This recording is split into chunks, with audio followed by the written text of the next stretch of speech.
Welcome to another video from explainingcomputers.com. This time I'm going to explain how two or more hard drives can be linked together using a technology known as RAID.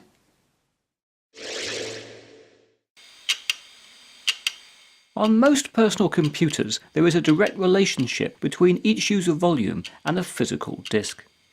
For example, on a Windows PC, the C drive is usually a single physical hard disk or solid-state drive. On some computers, one single hard disk may be subdivided or partitioned into multiple volumes. Or alternatively, an extra hard disk may be fitted as another volume. However, in all of these instances, the data stored in each volume resides on a single drive. This makes for the easiest and cheapest hardware configuration. But it also means that if a drive fails, all of the data on its volume or volumes is likely to be lost. Data read and write speeds are also limited to the performance of a single disk. To protect against possible data loss and/or to improve performance, a technology called RAID stores the data in each volume on multiple physical drives. RAID stands for Redundant Array of Independent Disks and is widely used on servers and high-end workstations. Many PC motherboards now include a RAID controller that permits two or more drives to be linked together to operate as a single storage device. For some computing activities, such as editing high-quality, high-definition video, RAID is also pretty much essential.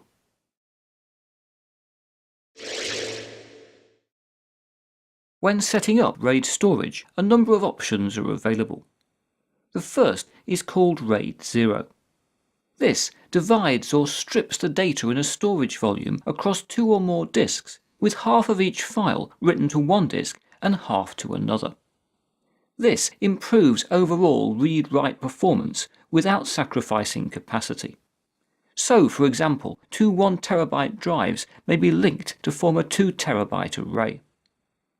Because this virtual volume is faster than either of its component disks, RAID 0 is commonly used on video editing workstations. In contrast to RAID 0, RAID 1 is primarily intended to protect data against hardware failure. Here, data is duplicated or mirrored across two or more disks. The data redundancy so created means that if one physical drive fails, there is still a complete copy of its contents on another drive. However, this does mean that drive capacity is sacrificed. For example, a 1 TB RAID 1 volume requires two 1 TB disks. While data write performance is not improved by using RAID 1, data read times are increased as multiple files can be accessed simultaneously from different physical disks. If more than two drives are used, several other configurations become possible. For example, using 3 or more drives, RAID 5 strikes a balance between speed and redundancy by stripping data across two drives, but also writing parity data to a third. Parity data maintains a record of the differences between the blocks of data on the other drives, in turn permitting file restoration in the event of a drive failure. Finally, in common use, RAID 10 strips and mirrors data across 4 or more drives to provide the gold standard in performance and redundancy.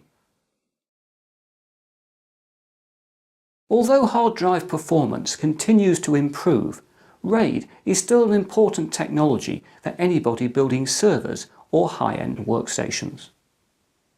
More information on computer storage can be found on explainingcomputers.com. But now that's it for another video, and I hope to talk to you again very soon.